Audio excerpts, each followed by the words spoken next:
Hey guys, my name is Dylan. If you are new to my channel, I do filmmaking and editing tips, tricks, and techniques. I also have some of my pieces of work on this channel as well. So if any of these things interest you, then consider subscribing. Today I'm going to be watching Seoul Wave by Brandon Lee, and not so much reacting to it as I will be analyzing his editing techniques and shots. I've seen this film many times before, but Brandon is one of the best filmmakers out there right now, so I felt it would be prudent to analyze, in my opinion, one of his best works. Okay, let's do it.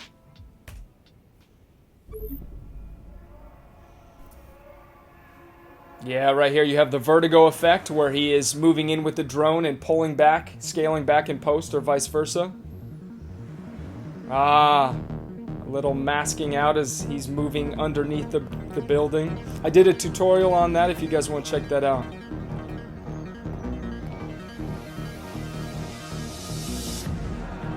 Wow, that was nice. In the director's commentary, he talked about coming up with ideas for this, and he basically said that he reached out to people in Korea and asked them what he should shoot. And this film is all about the competition, the stress of daily life in Korea, and the pressure that people feel. He portrays it beautifully. Wow, look at that hyperlapse. Let me go back so you can watch this real quick. So I'm going to go frame by frame here. So you notice as he's pulling out of the train station, he starts to increase his highlights, it looks like, in this hyperlapse, and it's kind of a blue color. He transitions to the next shot with this color as well as the motion. So he's pulling out, pulling back. He does the same thing with what is like a zoom effect in Final Cut Pro. I believe Brandon uses Final Cut Pro. And he matches it with the color almost. So you'll notice kind of blue, and then he changes the color back down to its normal color. You see that? He matches based on color there. Some pretty slow motion. Nice, really wide angle of that building. Yeah, he had to blur out the faces here. Luckily, YouTube allows you to do that. It's incredible.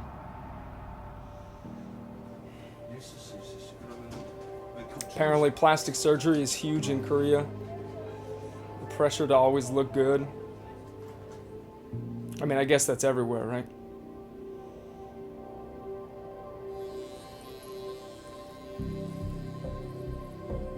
The camera movement is amazing in these shots, and the fact that he has access to these locations.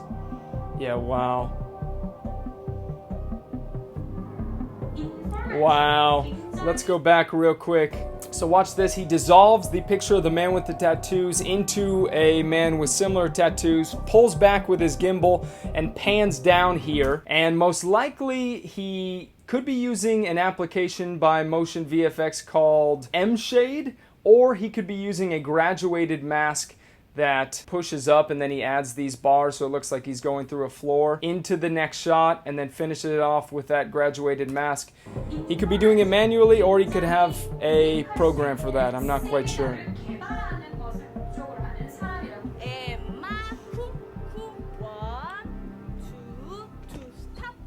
You'll notice he uses different songs in this film. It's about to start the next song.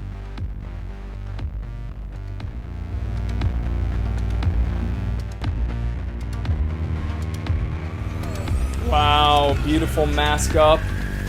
Something he does really well in this film is movement, and I don't know what shutter speed he's shooting at, but it appears to be so unnatural. He talked about in the director's commentary that he wanted it to appear like the camera was a ghost moving in and out of people's lives, and he does it. Look at this little jib shot down to the woman working.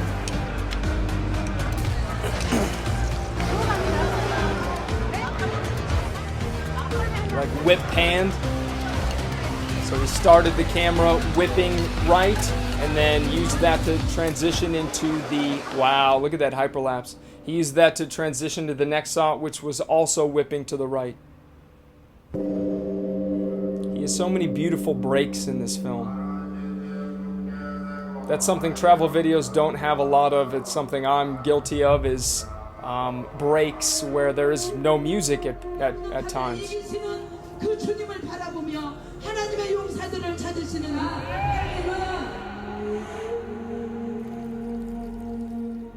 Wow, listen to that echo of the woman over the loudspeaker.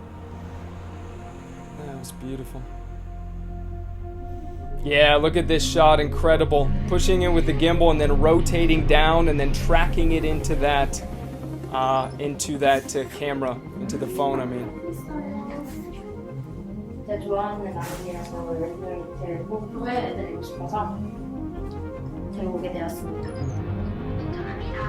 Okay, masks it out again. I did a tutorial on this last week. It's like he's masking out and then fading it. He just does it so well. He's a total pro at it. Hyperlapses forward. He said when he did this, when he did the hyperlapse, he took 1 picture a second, 1 frame a second. A little mask over. He just moves so beautifully. Something I like a lot is right here. Like a helicopter noise. It's a great addition. Secret door opening up. I did a tutorial on that as well.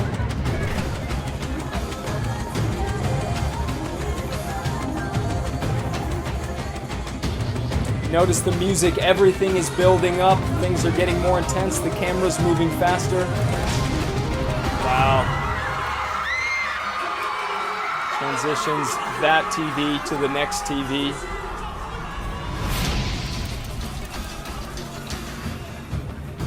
Wow.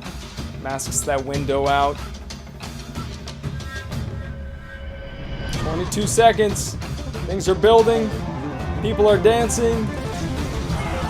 The game is coming to a close.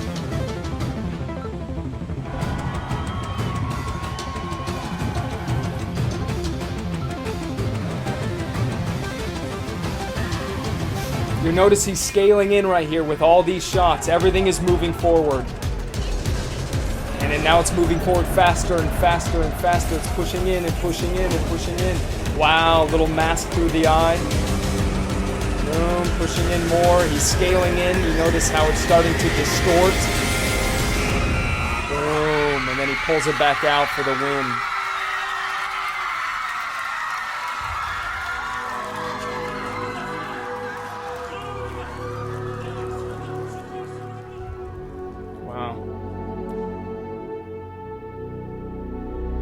That would suck to put your work together and have people say, nah, I don't feel like being in this one.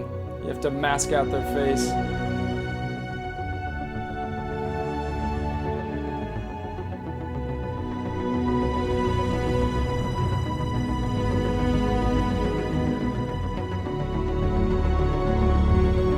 Feeling of relief. The test is over, the game is done. I love this ending shot. The next generation. He just smoothly goes in with the gimbal, pushes in, super wide angle to both kids, and then as he's pulling out, he masks out that window in, and then seamlessly blends it with his drone shot coming out. Beautiful. It is, that is hands down one of my favorite travel films by far. It's so well done. What do you guys think of that? Let me know in the comments below. I'm curious to know what was your favorite part in Seoul Wave. If you guys enjoyed this video, press the thumbs up button, and I look forward to seeing you guys next week. Have a great day.